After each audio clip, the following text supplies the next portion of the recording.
Player development reaches more than just the players or athletes. Today I'm going to give you 4 ways that you can support the coaches in your program in the player development role.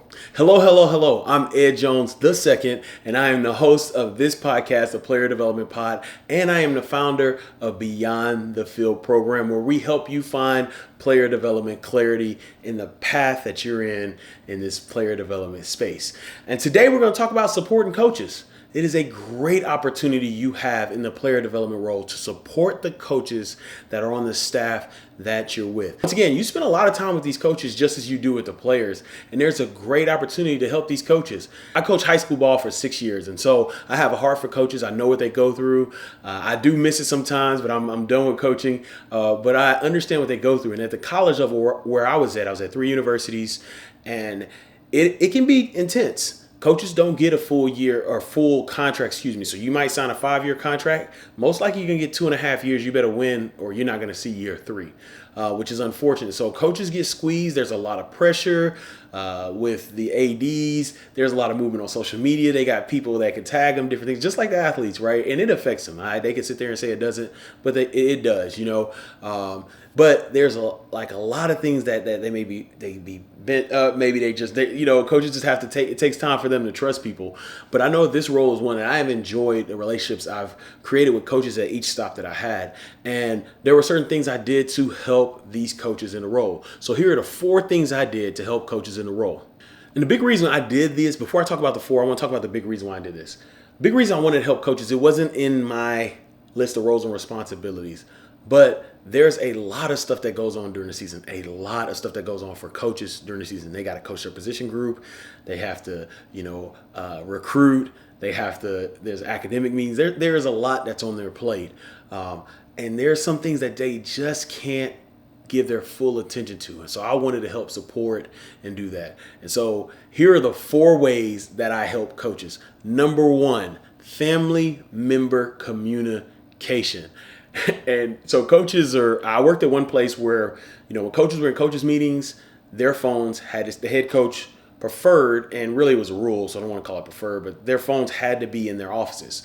And so, things come up, maybe not emergencies, but their wife or their significant other, their kids, maybe dad, mom, whoever, family member, friend, they need to communicate with them. So what happened in a lot of places I was at was my number was extended to the family members, to the friends, to the support system that the coach had. And so there were times where they would be like, hey, Ed, when is practice? Did practice change? Yeah, practice changes where we're going to be. Hey, Ed, when so-and-so gets out, can you let them know this is happening? Or I may be proactive in certain cases and say, hey, we'll let you all know, ticketing, right? Coaches in ticketing, I would always just reach out to their family member. I would say, Coach, send me a number, whoever I need to reach out to. And then I would get tickets for them because coaches are worried about different things. But there's a great opportunity to build a strong relationship with the family members or the support system of those coaches in your program.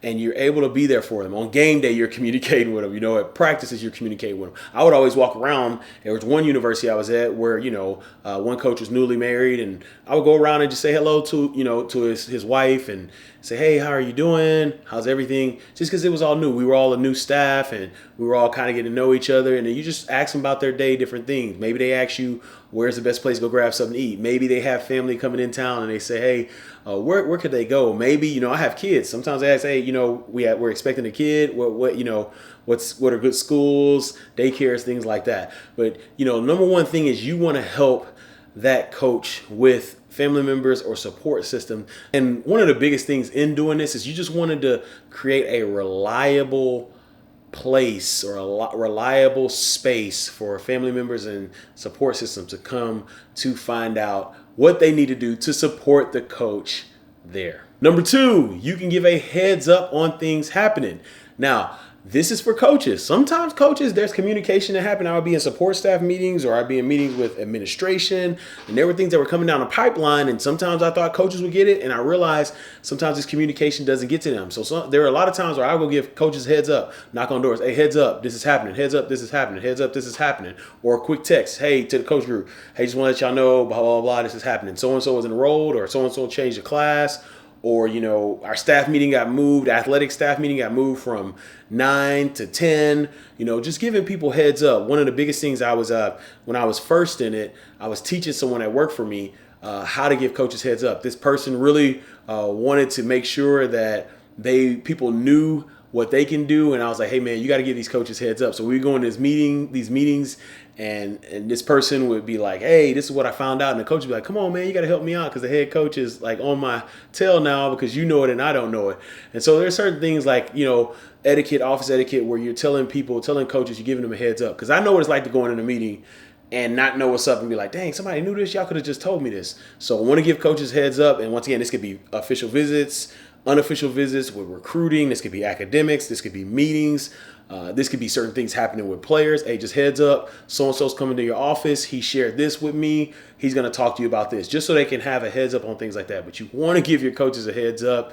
It is so crucial to do that, and they will thank you for it. You will build quick relationships with coaches if you give them heads ups, or if you give them a head up. Is it heads up, or if you give them a head up?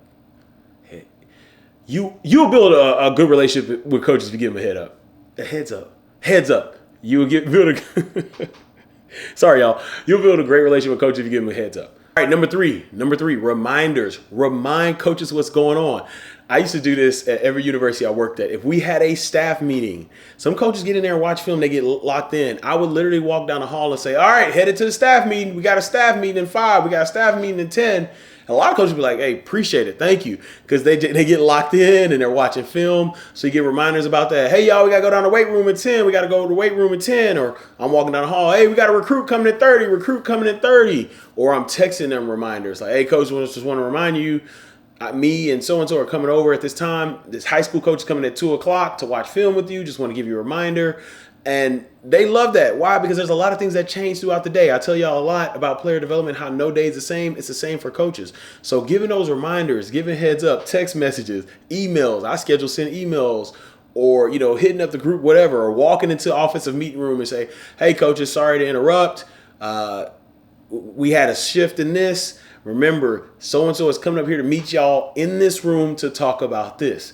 And so you want to give coaches reminders. I love reminders. Coaches love reminders. It's a lot going on, but those reminders help. They always love the big vocal reminders. I was loud. Y'all probably know I don't mind saying things.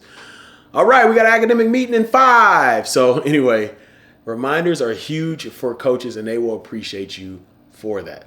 And then number 4, this is one of the things I enjoy the most in the role, and that is building relationships with coaches, talking to them and encouraging them.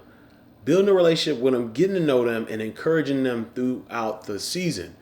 Once again, they're coaches, and just like players, just like athletes, I work to where I don't want athletes to be defined by what they do, what they play.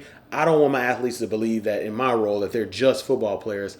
And I know as a coach, I didn't want to just be defined as coach. Now, are there some coaches that want to be defined just as coach? Yes. But a lot of coaches want to be defined as an individual first who actually is really good at coaching. And so you talk to them, you get to know this. I would walk into a room. I remember I was at one university, and I just went to the coach and said, hey, your position group is looking really good, coach. You're doing a great job. I love the way you coach them. You do a great job communicating. They were like, thank you so much. We had a young coach who, he was literally at this university, was one of the best communicators I've ever been around. I literally learned the position, listening to him talk for 10 minutes. And we had a break, and I was like, man, you are incredible at communicating. There are certain things. I have a podcast. You could check the card right here about what to do after you lose. But you're not going to win every game. And there's times of walking in coach's office. If you have the relationship, say, coach, hey, man, keep your head up. Your group's listening to you this year. You got a young group, or certain things happen, or, but coach, I believe in you. Keep it going. They need that. Once again, as I said earlier, social media plays a part in it. They could get tagged. Oh, so-and-so should get fired. He's terrible. He doesn't know what he's doing. Different things like that. But they have the opportunity to walk into their office, or to go get lunch with them, or sit down with them at breakfast, or get outside the office and just maybe go get coffee, or go for a walk on campus, and just encourage your coaching staff and let them know you see what they're doing, you believe in what they're doing, and the plan that they have will work. And it will continue to impact the players.